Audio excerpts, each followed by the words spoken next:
My wife, Sarah, 33F, and I, 34M, have been married for 7 years, together since a chance meeting at a bookstore cafe where we both reached for the same novel and ended up talking for hours over coffee. We've built a comfortable life in our mid-sized city. I'm a graphic designer working from home in our office space. She's a marketing coordinator at a local firm, often discussing work over dinner. No major issues. We travel to beaches on weekends, host game nights with friends, and last year, after talking about it during a cabin getaway, decided to start trying for kids, planning to turn our spare room into a nursery with some basic setup.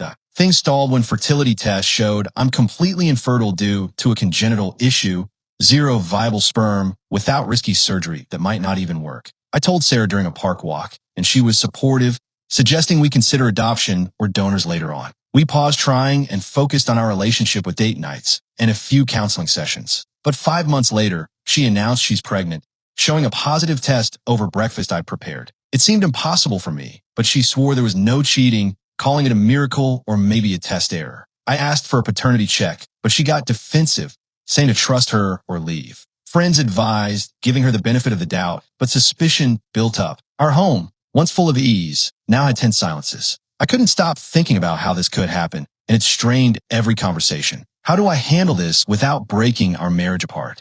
Update 1. Thanks for the empathy and advice. Many suggested DNA tests and honest talks, which helped me push forward despite the pain. Last night, I sat Sarah down in the living room with tea, and she admitted feeling desperate after my diagnosis, researching options secretly, but insisted the pregnancy is mine, maybe a fluke against the odds. I asked for more details. She'd seen a specialist alone, confirmed her fertility was fine, and said she prayed for a miracle while we weren't using any protection. When I suggested a prenatal paternity test, she cried, accusing me of not trusting our bond, but agreed reluctantly after I explained my feelings. We booked it for next week at a clinic in town, and the wait has been tough, filled with sleepless nights. Meanwhile, her morning sickness started, and I've been helping with small things like ginger tea and errands, but doubt remains in every interaction. Family knows now.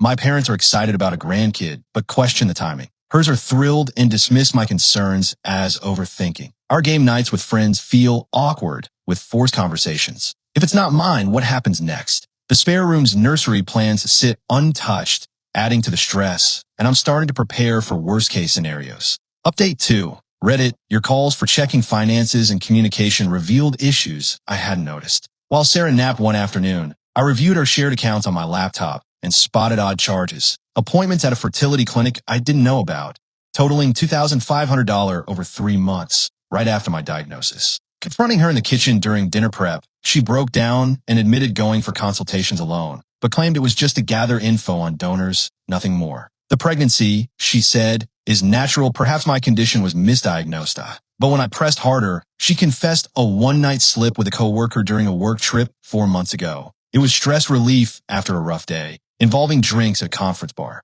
She regretted it right away, cut contact, and thought the timing didn't match, but now sees it does. My heart broke. I left for a drive to clear my head, stopping at a quiet spot to process. Back home, she's begging for forgiveness, saying the baby doesn't change her love for me, but I needed space and stayed at a friend's place. Work has suffered. I've missed deadlines on designs. Her family wants reconciliation for the child. Mine supports my choices. The positive test image on my phone feels haunting now. Divorce seems like a real option, and I'm consulting a lawyer quietly. Update 3. Escalation came after Update 2, bringing in more complications. I moved to a short-term rental for space while we waited for paternity results from the clinic samples. They confirmed it's not mine. Sarah sobbed during the call, admitting the coworker, 35M, married, is the father. She'd reconnected briefly after the trip but ended it. Digging into clinic records with her permission, I learned she considered insemination secretly but backed out. The affair was impulsive, tied to our fertility stress and her fears of failing in the marriage. The coworker told his wife, causing their own issues, and he's offering basic support but no daily involvement, leaving Sarah to handle the pregnancy if we split. Family reaction split.